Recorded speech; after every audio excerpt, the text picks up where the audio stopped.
या मास्क निकालने के लिए, तो भी वो हमारे संविधान में इस समय लागू किया गया है कि हम इस कोरोना पैंडेमिक मास्क लगाना कंपलसरी है। लेकिन मैं आपसे क्षमा चाहता हूँ, इसलिए मास्क उतारूंगा मैं और अपने कुछ विचारों को आपके सामने प्रस्तुत करूंगा। मेरी उम्मीद है और आशाएं हैं आप उसको ध्यान से सुनेंगे और आने वाले मेरे बच्चे उसको अपने जीवन में उतारने की कोशिश करेंगे। सबसे पहले मैं बताना चाहूंगा कि भारत, इसका मतलब क्या है। भा ये जिस शब्द में आता है उसका मतलब है प्रकाश, आभा, प्रभाकर, प्रभात। कोई भी चीज वर्ड में जब भा आता है उसका मतलब है प्रकाश। रत, रत मतलब होता है घिरा हुआ, अर्थात डूबा हुआ, अर्थात प्रकाश में डूबा हुआ। जब भी आप भारत बोलते हैं, आपके चेहरे पे एक हल्की सी मुस्कान आनी चाहिए कि हम उस देश में रहते हैं जहां पे हम हमेशा प्रकाश में डूबे हैं। हमारा देश और हम कभी अंधकार में नहीं जाते। मैं इसके नाज उठाता हूं तो ये ऐसा नहीं करती। ये मिट्टी मेरे हाथों को कभी मैला नहीं करती। शहीद क्रांतिकारियों, फकीरों की जमी है जिसे हम हिंदुस्तान कहते हैं। माँ बंजर हो तो भी वो बुज़दिल बच्चे पैदा नहीं करती है। उभरती अदाएं, उभरती उमंगे। जिंदा दिली के शहर मुंबई में जिंदाबाद हिंदुस्तान के फलक के नीचे मेरे मुख्य अतिथिगण व ट्रस्टी तथा सभी शिक्षकगण और मेरे सभी प्यारे पेरेंट्स को बाअदब, इज्जत, सम्मान, सत्कार, मोहब्बत भरा प्रणाम, सलाम, नमस्कार और जय हिंद। मैं विज्ञान और गणित का छात्र रहा। मेरा साहित्य से कोई दूर दूर तक नाता नहीं है।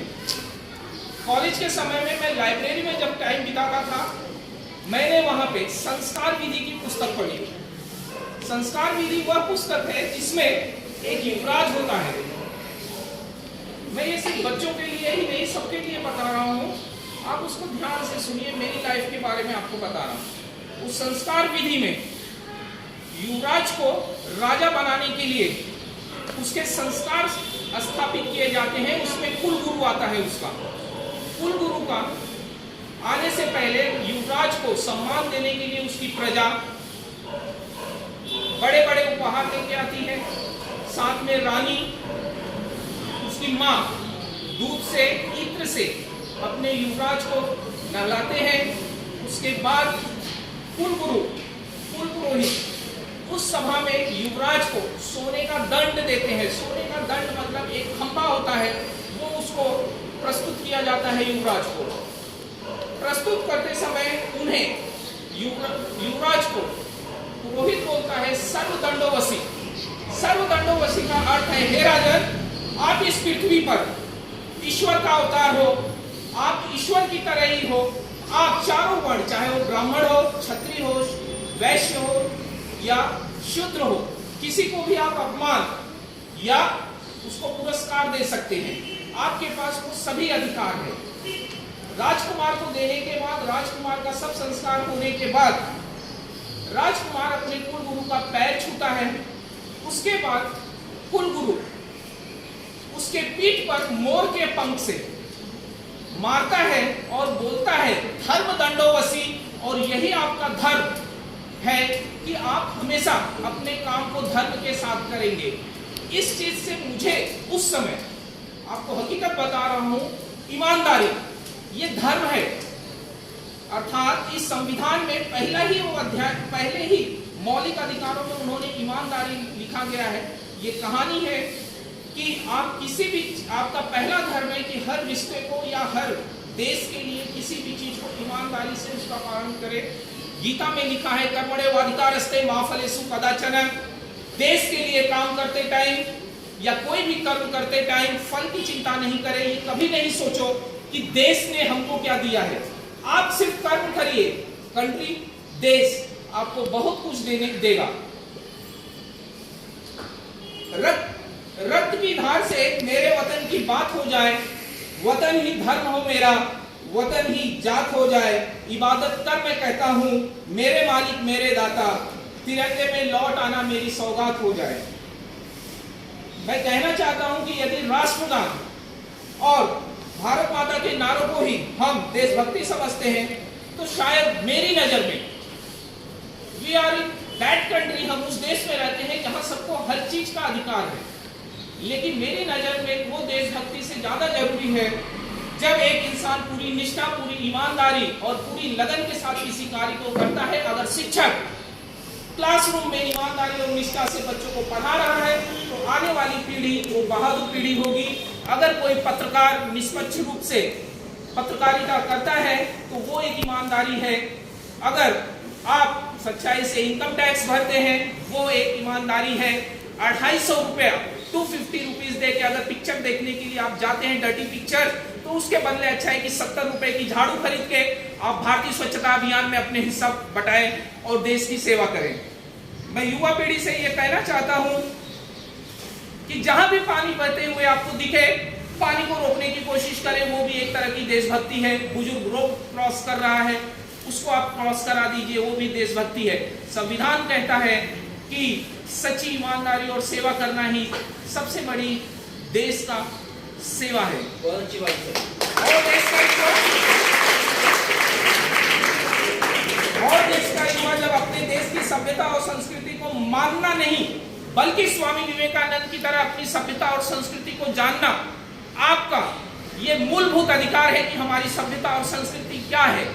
हम रामायण, महाभारत, कुरान और बाइबल, उन चीजों पे कम हम जोर देते हैं जितना हम बचपन का प्यार और सोनू मेरी डार्लिंग पे देते हैं। ये हमारे देश की संस्कृति नहीं है, ये हमारे देश की संस्कृति नहीं है। सभ्यता और संस्कृति को जानने की कोशिश करिए, क्योंकि आने वाली पीढ़ी आप है।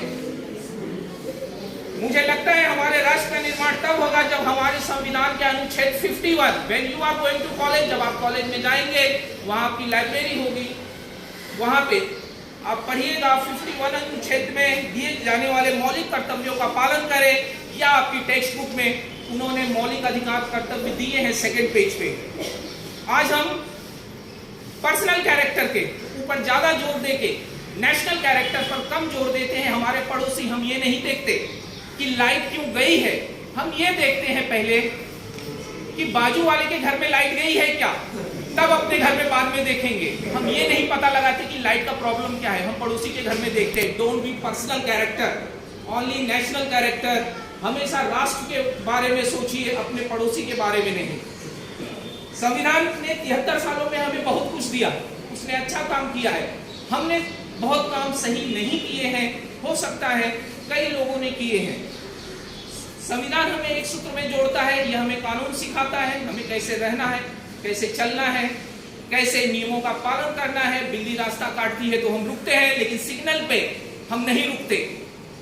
संविधान ये नहीं सिखाता, आप संविधान वहीं तोड़ रहे हैं।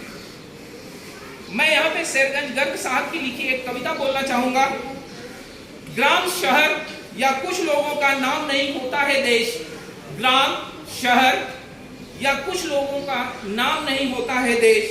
संसद, सड़कों, आयोगों का नाम नहीं होता है देश।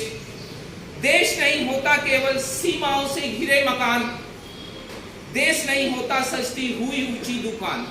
तो अब सवाल आएगा कि देश होता क्या है। तो सुनिए, सज्जन सीना ताने चलते, यही हुआ करता है देश। सज्जन सीना ताने चलते, यही हुआ करता है देश। हर दिल में अरमान मचलते, यही हुआ करता है देश। अर्थात ये जो हम सीना तान कर रोड पे चलते हैं, ये हमारा अधिकार है, ये हमें संविधान देता है। इसलिए संविधान की हमेशा रिस्पेक्ट करें। हमारा Republic of India, that is democratical country, democratic India जो हमारी है, हमारी ताकत है। इस ताकत को जहां मजबूत करने की आवश्यकता है, हम बड़े बूढ़े बच्चों सभी को मजबूत करना चाहिए। मैं आपको एक कहानी बताता हूँ। I am from Jaunpur, Varanasi. मैं मुंबई से ट्रैवल करते टाइम रात के 10 बजे जब मैं वाराणसी स्टेशन पे उतरा, हमारे एक मित्र थे, वहां पे हमने रात को चाय पी, काफी कड़ाके की ठंडी थी। वहां पे एक बच्चा आया, उसके पास कपड़े नहीं थे, वो बनियान में था, ठंडी बहुत ज्यादा थी। हमने चाय पी थी। चाय पीते टाइम हमने कुल्हड़, हमारे यहाँ कुल्हड़ में चाय बनती है, कुल्हड़ को हमने रख दिया था।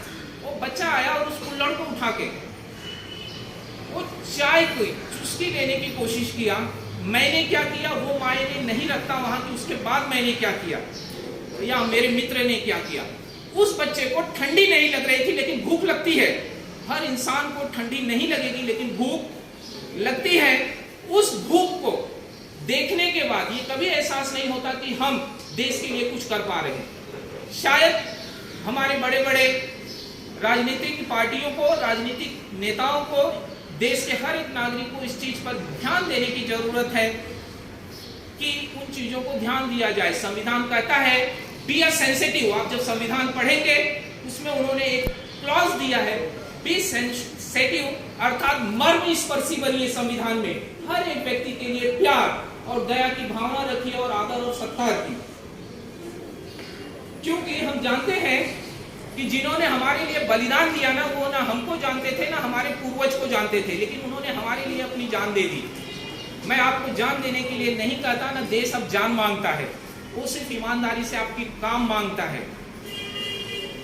अगर कोई भूखा आपको मिल जाए, परेशानी में हो, उसको खाना खिला दीजिए। हमारे संविधान में अगर आप ऐसा नहीं कर रहे हैं तो आप गुनाहगार हैं। ये बचपन से याद रखिए। ये बहुत आवश्यक बात है। भारत शक्तिशाली बने, आगे बढ़े और बढ़ भी रहा है। इसे बढ़ाने में आप सभी की बड़ी भूमिका है। ये भूमिका निभानी भी चाहिए, तभी राष्ट्र का चरित्र, राष्ट्र का सम्मान, राष्ट्र का प्यार हमारे अंदर होगा। मैं आपके लिए जागृति फिल्म का एक गाना बोलना चाहता हूं। तूफानों से लाए हैं हम कश्ती निकाल के, मेरे देश को रखना बच्चों इसे संभाल के। आने वाली भावी पीढ़ी आप ही हैं। देश को आगे बढ़ाने का निश्चित रूप से काम आपका है। हम सभी की जिम्मेदारी है, देश के बच्चे हैं हम, कि अपने कर्तव्य को समझें और 26 जनवरी की प्रासंगिकता, राष्ट्र के लिए यही संविधान शक्ति का प्रदर्शन है। आखिरी कुछ वर्ड मैं अपने ऊपर सिर्फ बोलना चाहता हूं और बोलता हूं। I being an Indian, I being a teacher, I being a simple son of my motherland, I am the proud of Indian and salute our country. मैं कहना चाहूंगा सरहद पर खड़े जवानों को सैल्यूट, पुलिस प्रशासन को, किसान को और हर एक देश के हर व्यक्ति को जो देश में अपनी महत्वपूर्ण भूमिका निभा रहा है। साथ में मैं अपने भावी सभी शिक्षकों को, अतिथिगण को, सभी को दिल से सलाम करता हूं, जो अपनी काम ईमानदारी और लगन के साथ करते हैं। इनके बिना हम संविधान के नियमों के चलने पे संभव नहीं है। आप सभी को एक बार फिर से बधाई, शुभकामनाएं। जय हिंद, जय स्वराष्ट्र।